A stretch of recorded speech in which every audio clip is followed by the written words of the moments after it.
మంచిర్యాల జిల్లా మందమరి మండలం బొక్కలగుట్ట గ్రామంలోని గాంధారి ఖిల్లాలో మైసమ్మ అమ్మవారిని చెన్నూరు ఎమ్మెల్యే వివేక్ వెంకట స్వామి దర్శించుకున్నారు. అనంతరం ప్రత్యేక పూజలు నిర్వహించి మొక్కులు చెల్లించుకున్నారు. ఈ సందర్భంగా ఎమ్మెల్యే మాట్లాడుతూ ఏజెన్సీ చట్టం వివాదంతో మున్సిపల్ ఎన్నికలు జరగని మందమరి మున్సిపాలిటీకి ఎన్నికలు జరిపేందుకు కృషి చేస్తానన్నారు. ప్రస్తుతం వ్యవహారం హైకోర్టులో ఉందని త్వరలోనే దీనికి సంబంధించి తీర్పు రానుందన్నారు.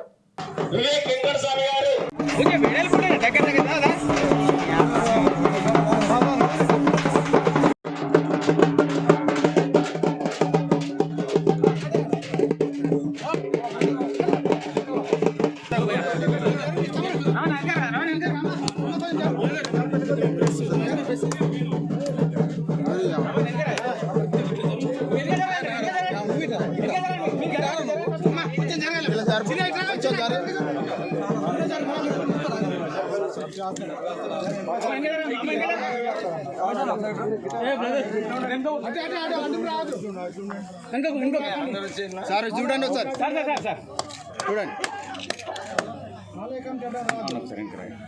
ఓకే ఓకే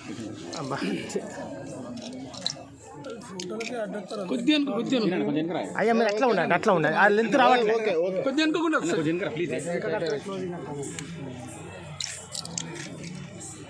మధ్యలో రాకండి దయచేసి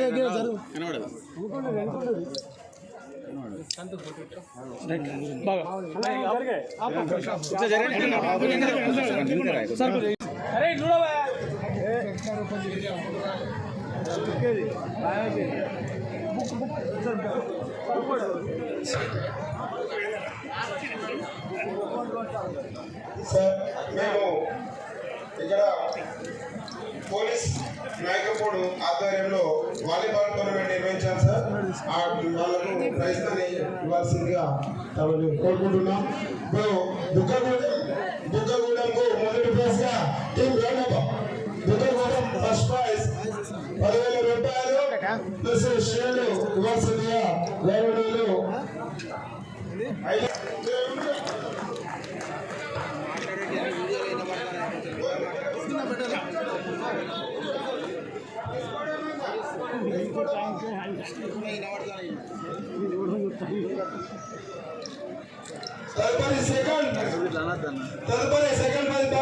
హైదరాబాద్ లో వేరే మీటింగ్ ఉన్నందువల్ల వారు రాలేకపోయినారు.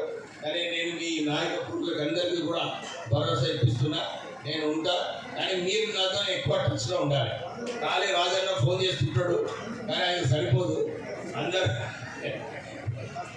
ఇంకో విషయము, మన మందమరి మున్సిపాలిటీలో ఎలక్షన్స్ కావాలన్నట్టు ఇప్పుడు హైకోర్టులో ఒక పిటిషన్ ఇస్తున్నారు ఎలక్షన్స్ కండక్ట్ చేయాలని చెప్పి.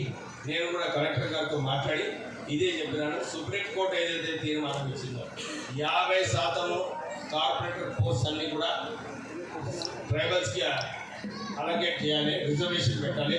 దాంతోపాటు చైర్మన్షిప్ పోస్ట్ కూడా ట్రైబల్కి రిజర్వేషన్ పెట్టాలని చెప్పి సుప్రీంకోర్టు తీర్మానం ఇచ్చింది. మన రాష్ట్ర ప్రభుత్వం తరఫున డిస్ట్రిక్ట్ కలెక్టర్ని కూడా ఈ అఫిడవిట్ హైకోర్టులో వేయించడం జరిగింది. త్వరలోనే ఒక నిర్ణయం వస్తుంది. దాని ప్రకారంగా నేను ఎలక్షన్ టైంలో నేను మాట ఇచ్చిన మందమరి మున్సిపాలిటీలో మనం ఎలక్షన్స్ కండక్ట్ చేస్తున్నామని చెప్పి ఈ లీగల్ ప్రాసెస్, ఎందుకంటే ఎవరున్నా కానీ ఈ లీగల్ ప్రాసెస్ పోవాల్సి వస్తుంది. ఈ లీగల్ ప్రాసెస్ అయిన తర్వాత త్వరలోనే అంటే టైం అవుతుంది. అందరు కూడా మన త్వరలోనే ఎమ్మెల్యే సామాన్ మళ్ళీ సోషల్ మీడియాలో ఏదో ఒకటి పెట్టి టూలింగ్ తీస్తారు. అరే చెప్పారు సార్ ఏమైందని. ఎందుకంటే నేను గెలిచిన తర్వాత 5 సంవత్సరాలు ఉన్నాయి నాకు. ఏదైతే హామీలు ఇచ్చినో అన్నీ పూర్తి చేయండి. మీ అందరూ తెలుసు, మన కైదాన్పల్లిలో, చెన్నూరు, మందమరిలో అన్ని చోట్ల కూడా సుమారు 100 కోట్ల రూపాయల నుంచి నిధులు పెట్టడం జరిగింది. దాంతోపాటు డ్రింకింగ్ వాటర్ సప్లై కోసం కూడా 100 కోట్ల రూపాయలు, మన కైదాన్పల్లిలో 40 కోట్ల రూపాయలు మన ప్రజలకు ఉపయోగపడేలాగా పెట్టడం జరిగింది. నేబర్స్కి, మన ప్రజలకు అందరికీ కూడా మళ్ళొకసారి జై ఆదివాసీ చెప్తూ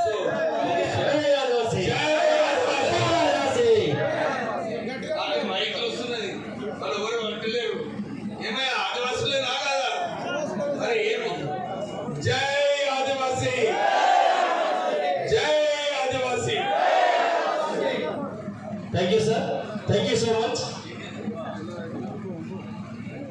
మీ యొక్క అమూల్యమైనటువంటి సందేశాన్ని మా జాతి ఇప్పుడే అందించినటువంటి సోదరుడు చెప్తారు సార్, మాకు కూడా ఉద్యోగాలు కల్పించాలని చెప్తున్నాడు. డెఫినెట్లీ మీకు మనకు ఆల్రెడీ రిజర్వేషన్ ఉన్నది.